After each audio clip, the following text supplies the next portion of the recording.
สวัสดีครับมาพบกับ 4D โมเดลกันนะครับผมสำหรับวันนี้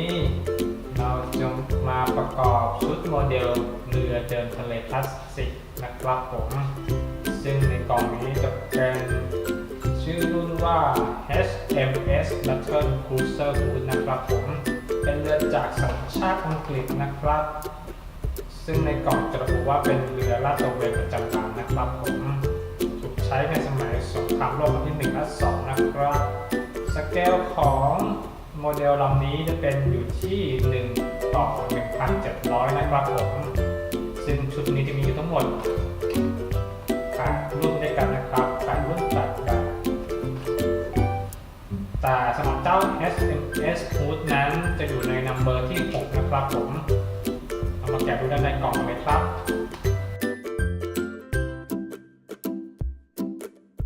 สำหรับด้านในกล่องนะครับก็จะมีเป็นชิ้นส่วนประกอบนะครับผมจำนวนหนึ่งแล้วก็เป็นขั้นตอนการประกอบนะครับผม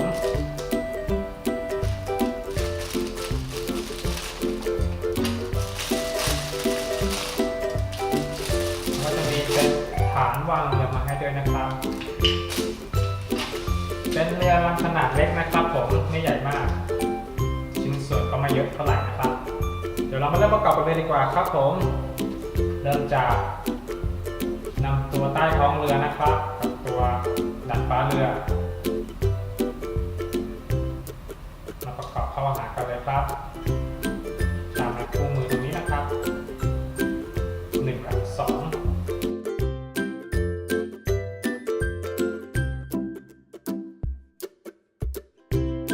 เราจะได้เป็นตัวลำเรือแล้วนะครับจากนั้นชิ้นส่วนต่างๆสามารถบิดแล้วก็หักออกมาจากตัวแผงได้เลยครับ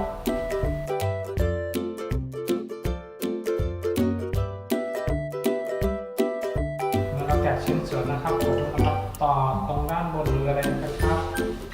เริ่มจากลำดับที่3นะครับคือเป็นชิ้นนี้เป็นตัวปืนนะครับขนาดสั้นซึ่งจะมี2ขนาดด้วยกันสั้นและยาวนะครับชิ้นแรกตรงนี้เบอร์3ขนาดสั้นนะครับเสียบได้เลยเสียบในรูนี้ได้เลยครับตามช่องต่างๆแล้วก็เบอร์4เป็นตัวยาวเป็นเสานะครับของด้านบนเรือชิ้นนี้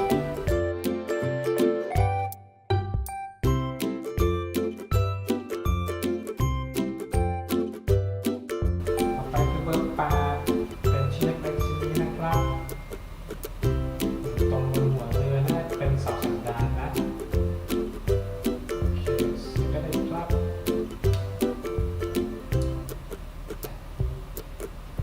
งั้นก็ลำปืนเหมือนเดิมครับผมตัวยาวเบอร์9แล้วก็สุดท้ายเป็นตัวสั้นเบอร์10ครับเสร็จเรียบร้อยแล้วครับผมทำตามกันทันใช่ไหมครับเรือ HMS Battle Cruiser Hood นะครับผมขนาดสเกลอยู่ที่1ต่อ 1,700 นะครับเสร็จแล้วก็มานำวางที่ตรงถังวางได้เลยครับผมแบบนี้ยังไงกันบ้างครับผมไม่ยากใช่ไหมครับกับการประกอบชุดโมเดลเรือเดินทะเลพลาสติกนะครับผมของ 4D โมเดลอย่าลืมนะครับว่าชุดนี้จะมีอยู่ทั้งหมดอยู่8แบบนะครับตามด้านหลังเลยสามารถหาซื้อได้ตามร้านชั้นนำทั่วไปนะครับผมสามารถฝากติดตามนะครับ 4D โมเดลของเรานั้นได้ใน Facebook และ YouTube นะครับผมเดี๋ยวเราจะขึ้นลิงก์ไว้ตรงด้านล่างนะครับฝากติดตามด้วยนะครับผมสำหรับวันนี้ผมและ 4D โมเดลต้องขอตัวลาไปก่อนนะครับผมสวัสดีครับ